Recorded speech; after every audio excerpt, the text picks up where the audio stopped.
that is how it happens. They are transferred from Isipingo to Port Shepstone. They exit the SAP 13 in Isipingo. When they get to Port Shepstone, they have to be recorded in an SAP 13 register. You are aware of that requirement, at the very least. At the very least, I am aware, Okay. but I have already indicated that I don't want to respond too much here as a result of these investigations that I'm being bombarded with, because they use this commission to bring me disciplinary cases. Okay. So would it be fair to conclude then that that particular prescript was flouted, which now we know you are aware of, you have confirmed, was flouted in your presence? You were there when... Say that again, sorry? I am unable to answer that.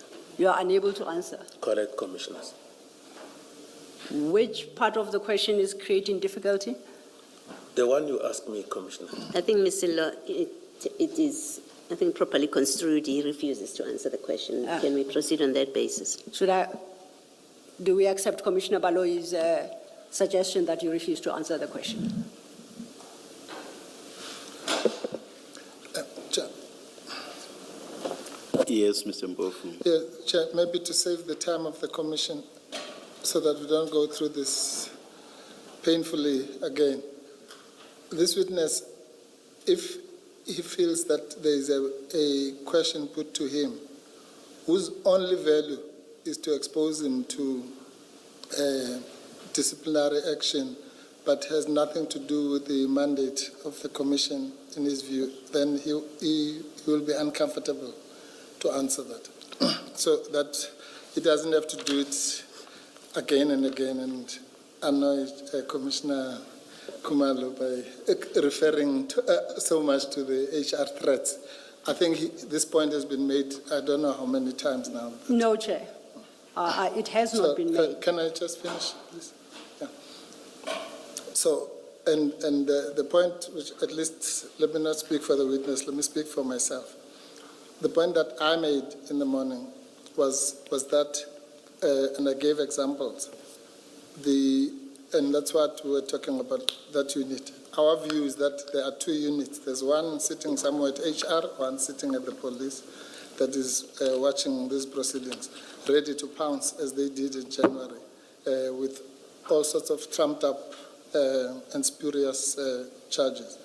So if this exercise is to show that General Sinona is a bad manager or whatever, then we accept that criticism. But we're not going to go into specifics about, as I said in the morning, minutiae. If I may take advantage of this chair, just to make a wild example. At some stage in my life, I was the CEO of the SABC. But if you ask me what happened in the Northwest office or whatever, I've never even been there.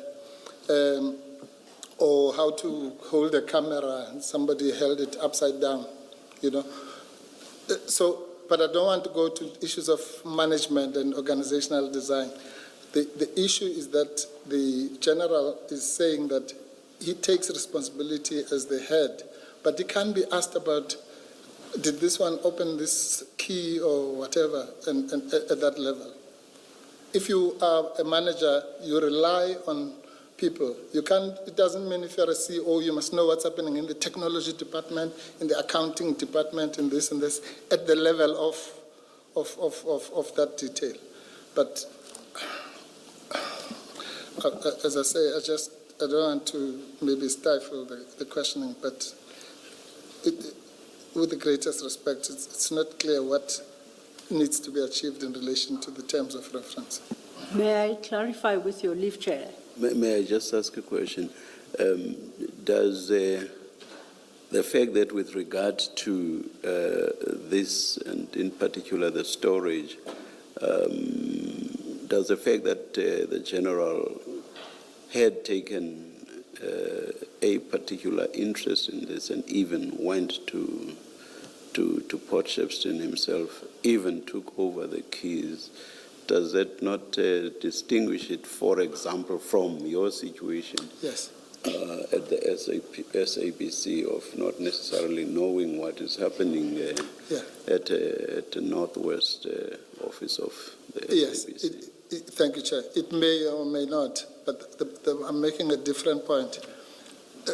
The point is that to what end, in relation to the terms of reference? The General says he was there. Commissioner Baloyi explains, well, I think it was Commissioner Baloyi or Commissioner Kumalo. All right, you might not know everything, but on this occasion you were there, you actually saw it happening. And he says, yes, I did. Maybe I made a mistake. What more must he say? Now, in hindsight, he knows he probably should have said, why are these things not being begged?